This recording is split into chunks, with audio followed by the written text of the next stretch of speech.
Assalamualaikum warahmatullahi wabarakatuh and a very good morning to ladies and gentlemen.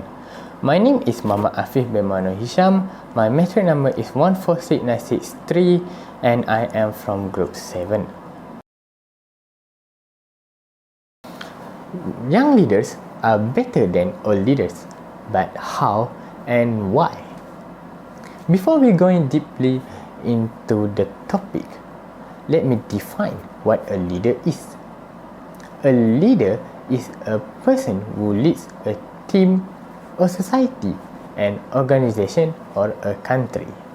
Currently, in our parliament in Malaysia, there are more old leaders than young leaders. There are two factors.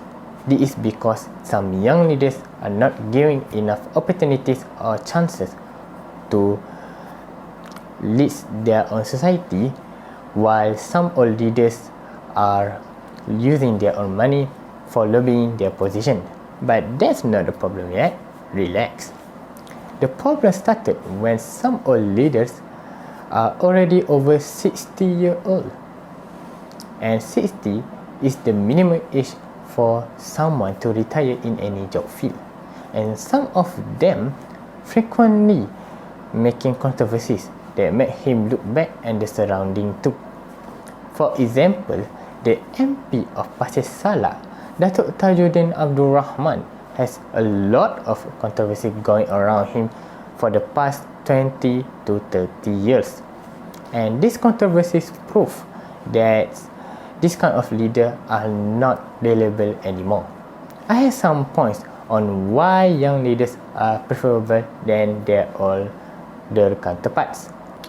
The first point is young leaders are more inspired on doing their jobs. They are very determined to show to the world that they are reliable enough and giving their best on their jobs. For example, in United States alone, dated back in 2013, around 42% of young entrepreneurs started building their new firms.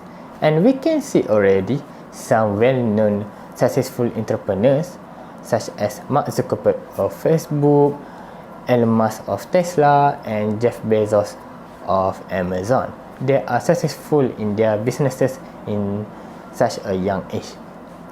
The second point is young leaders has more innovative ideas than their older counterparts.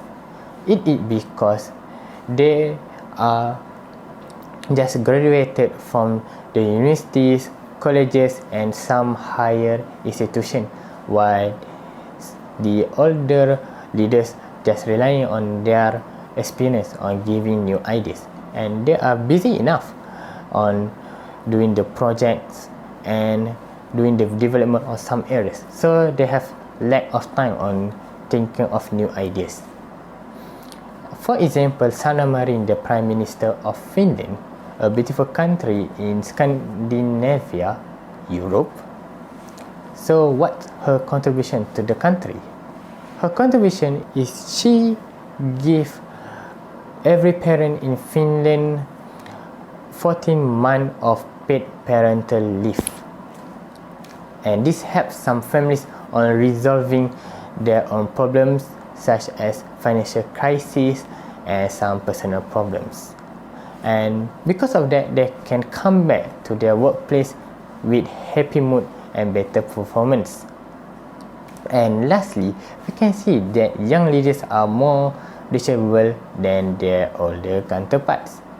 For example, young leaders are using their own social media accounts by themselves, while some well-known older leaders such as Tun Dr. Mahathir and Datuk Seri Najib bin Tun Abdul Razak, they have their own media account and media team who are managing their own social media accounts.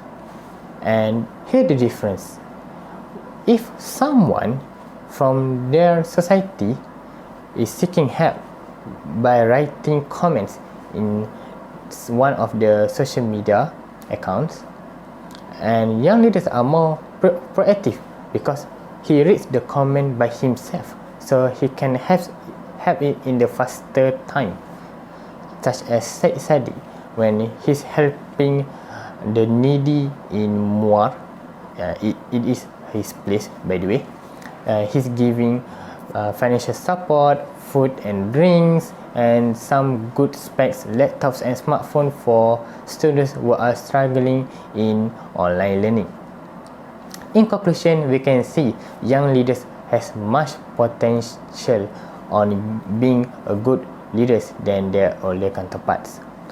It is because of these criteria on being proactive and reachable, on being more inspired, and being innovative.